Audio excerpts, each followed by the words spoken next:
Fala, meus amigos, boa tarde, beleza? Sábado chegou, hein? Amanhã é domingo, dia de jogo. Já tô suando aqui, né, de nervoso. Mas é isso aí, galera. CSA joga amanhã contra a equipe do Figueirense e vamos destrinchar aí tudo sobre a equipe do CSA. O jogo é fora de casa, domingão, 7 horas da noite de novo, né? Repetimos aí uma partida fora de casa, no mesmo dia de semana, mesmo horário. Então, vamos jogar aí agora contra a equipe do Figueirense. E vamos que vamos falar um pouquinho aí sobre essa partida, todos os detalhes aí para vocês acompanharem, beleza? Se inscrevam aqui no canal para dar uma forcinha aí para o Espaço da Bola. Deem um like aqui nesse vídeo para deixar ele em alta. E não percam toda a nossa programação amanhã também, pós-jogo, com análise do jogo no canal Diário de Azulino e live pós-jogo também aqui no canal Espaço da Bola. Corre lá no nosso Instagram também, @portavoz do Azulão, que a gente vai estar ao vivo no pré-jogo, meia hora antes da partida, e durante o intervalo do jogo também, para conversar aí diretamente com vocês, tá? Lá no Instagram, corre lá. E vamos que vamos falar um pouquinho aí desse jogo. Duas coisas, né? Primeiro, expectativa da partida. Sempre aquela de nervosismo e de um time que, pelo menos no último jogo, a gente viu se encaixando. Né? O time se encaixando aí para o CSA. Né? Ainda falta muita coisa, esbarrou na falta de qualidade técnica. E nesse jogo a gente vai ter alguns pontos importantes aí na escalação para citar, certo? Mas pelo menos a gente traz algo de positivo da última partida, que foi uma postura um pouco diferente, uma postura que trouxe uma esperança para o torcedor do CSA. Eu acho que no jogo passado a gente olha assim e diz, pô, foi empate, foi ruim e tal, mas o time teve uma postura um pouquinho diferente, principalmente no primeiro tempo, quando estava 11 contra 11. Né? No segundo tempo, com a expulsão, condiciona totalmente o jogo. E a gente não tem muita coisa para tirar daquele segundo tempo, só a questão da preocupação com o jogador Maciel, que foi bem na partida, mas que agora já desfalca o time do CSA nessa próxima partida e que pode ser uma questão aí também de indisciplina, não sei, né? Mas tomara que seja a única indisciplina que o jogador cometa e que ele seja importante a partir da próxima partida, certo? Então, gente, falando aí da escalação do time do CSA, a defesa não vai ter muita modificação, a não ser que o Everton Silva possa voltar a jogar nesse próximo jogo. Não sei se ele vai voltar realmente.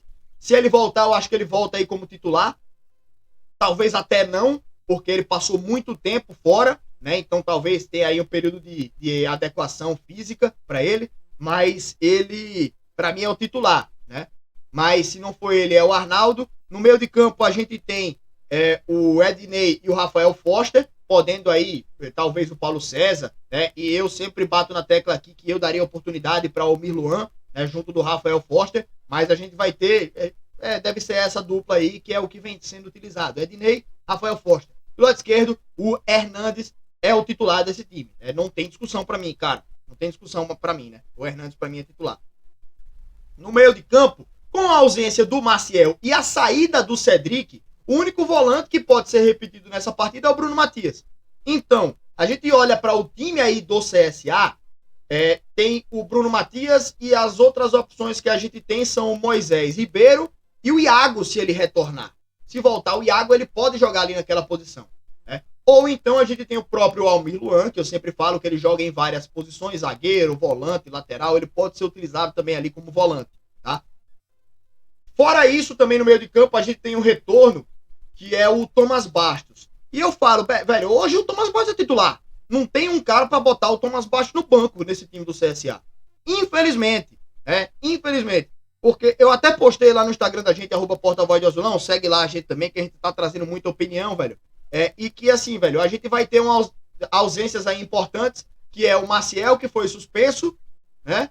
O Raiva Negas, que ainda não saiu no bid, mas a gente pode ter a estreia do Rainer nessa partida, não sei se como titular, mas deve ter a estreia dele. No jogo passado ele não estreou, mas por conta das características da partida, um a menos e tal. E o Thomas Bastos retorna também. São dois pontos principais aí do time do CSA. O Thomas Bastos, cara, apesar de ser um cara que eu critico bastante, ele é o único que tem lampejos em alguns jogos, né? Tem jogo que ele é horrível, tem jogo que ele é horrível, mas faz um gol, tá ligado?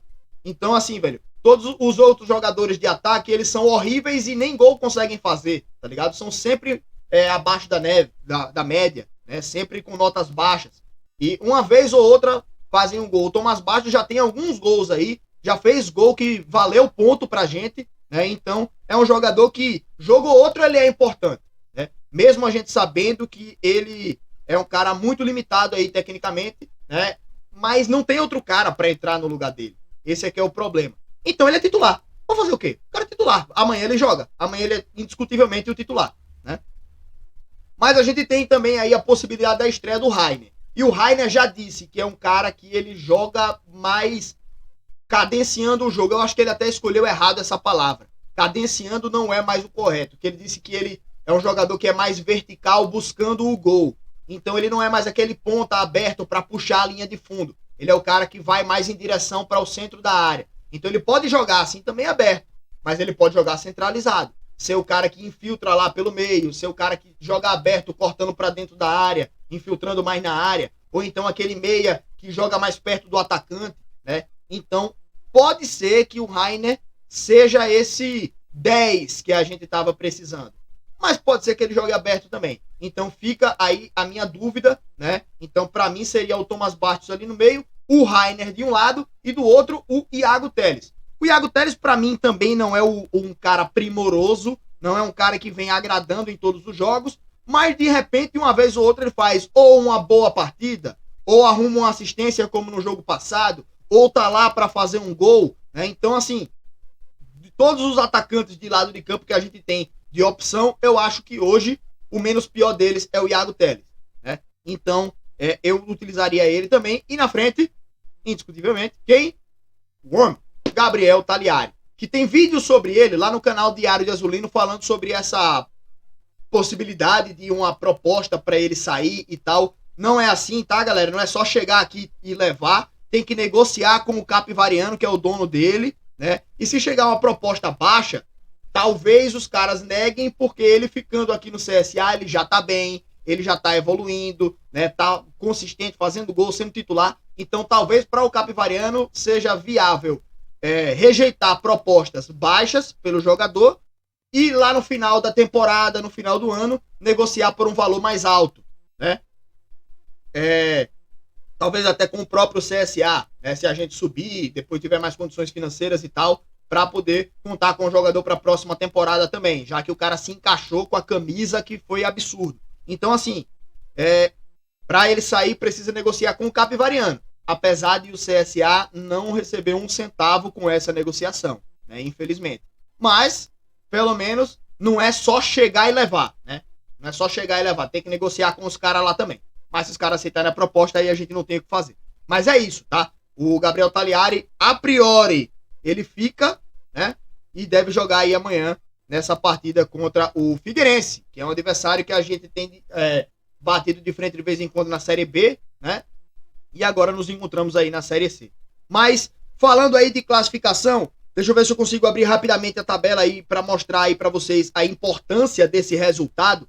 Cara, o time do CSA, ele tá aí com seus 14 pontos, né? E ele tá na... Deixa eu abrir aqui, eu abri a série errada, abri a Série B. Mas o CSA tá aí com 14 pontos e joga com o Figueirense, que tem 15 pontos. O CSA tem um ponto a menos do que o adversário. E na tabela de classificação, velho, 12º colocado o CSA, o 17º, zona de rebaixamento, tem 11. É o Floresta. São 3 pontos de diferença. Em relação ao G8, o CSA tem 14 e o Volta Redonda tem 16. 2 pontos. Então, em tese, estamos mais perto do G8 do que do Z4. Mas é uma balança muito volátil, né? Você perder um jogo, você cai 2, 3 posições. Ganhar um jogo, você ganha 4, 5 posições, né? Por exemplo, o CSA ganhando vai a 17 e passa o próprio Volta Redonda, né? Mas é muito volátil e esse campeonato do CSA, esse jogo aí é importantíssimo o CSA ganhar, né? O time do Figueirense está um pouco melhor que a gente, 10 gols marcados por ele, 9 pela gente, 8 gols sofridos por ele, 8 pela gente, né? São poucos gols marcados e poucos gols sofridos pelos dois times. São as duas segundas melhores defesas, né? O Operário só levou 6 gols, Aí Brusque, CSA e Figueirense só levaram 8, então são boas defesas. É difícil de furar esses times aí, mas